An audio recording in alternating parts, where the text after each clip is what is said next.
We go in the final video of today's EFM tutorial. We have more or less completed our EFM definition, and all we need to do now to implement it within SAP Business One is to allocate our file definition within the house bank definition. Let's go ahead. We have the house banks open, and in my case I have an own account for our Revolut credit card account. Just let me check. In our case we have Revolut in Swiss franc. It is an own GL account. At the moment there's no posting, it's completely new, so this definition is empty, and maybe you know it already yourself. If you need or if you want to use bank statement processing, we then of course need to activate it for that specific house bank. And then we have to now link it to the file definition. In our case we don't have the file definition available, the one that we need, so we have to create a new one and then allocate our file that we have saved within EFM to the definition. Let's do that. So we call it Revolut version 1, for example, and we will have it in the bank statement format, and we will allocate or assign the format which we have defined. Let me see. That is the one from right now. We will update that definition. Revolut version 1. We will now update it.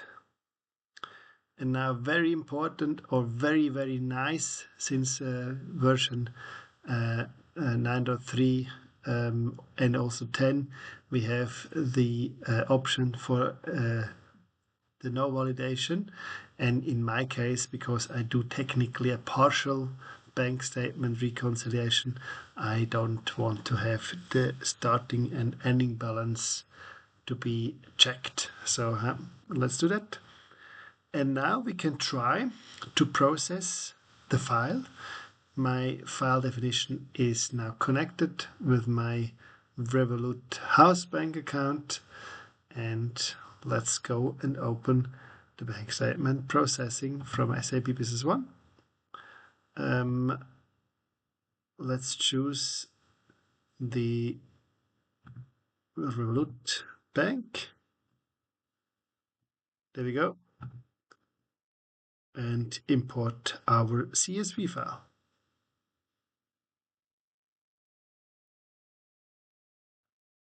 If I find, here we go. There we go. Good. Okay.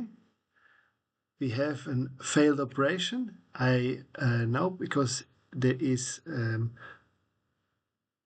incorrect bank account. Of course, we have already our 32 lines recognized, which makes it very good, but there is no matching bank account.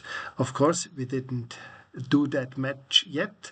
Let's actually do that together and then complete the processing. And by default, SAP, just for you to know, the matching account number is also retrieved from the house bank definition. In our case, I called my account, because it's not a real account, it's a credit card company, I called it Revolut Swiss francs. So let's add that to our mapping, that SAP can match it with our house bank within the bank statement processing. Yeah, I see here. We added the field account, but we didn't allocate it to the account number, and of course it fails. Let's do that. We will allocate it to account number. My account ID, if you remember well, we also have technically used the date field. And of course I don't want to have the date field to be used as account number, which now would happen because I take it from the source node. In my case, we simply will now make it as a constant value. We will just kind of simulate that to the Revolut. Of course, you could use regex or any dynamic definition. In my case, I kind of hard coded now to this account. Save it again, and now reallocate it and try again.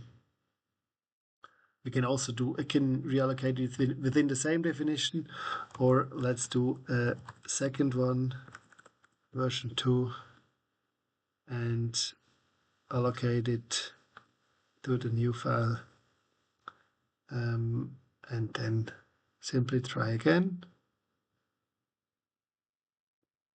and see what's happening. Good. So the new file format has been assigned, and now let's open the bank statement. Processing again. My account is already chosen, and let's try and see if the file gets recognized as expected.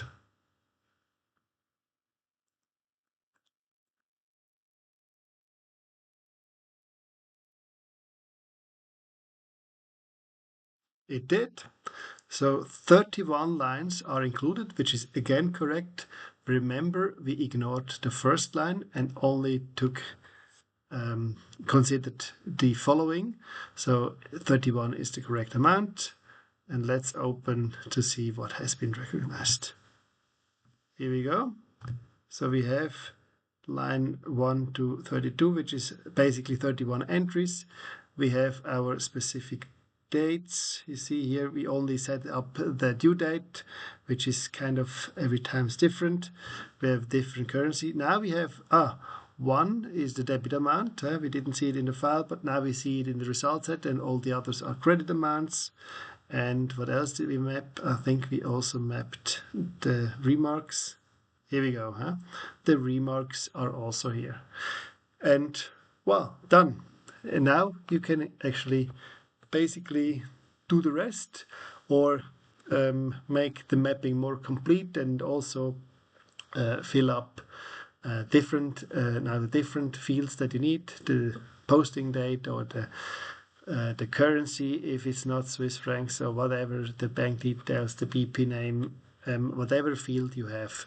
But at the end of the day, it's the same as we just did, adding the field, limit the result set to the specific field column or index, or using regex for replacements, date formats, and whatsoever.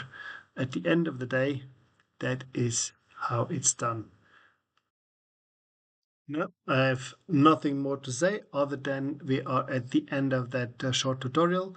And if for any reason there are any questions, or you need some help for specific challenges, or you'd like to outsource your format definition to data unit, please reach out to our person in charge, which is Karin Arens. You see here the email address of her, and ask for advice, quote, or whatever else regarding that topic.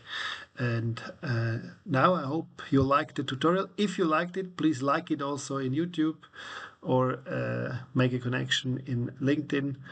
And I appreciate your time, and see you for the next time. Thank you very much, and bye-bye.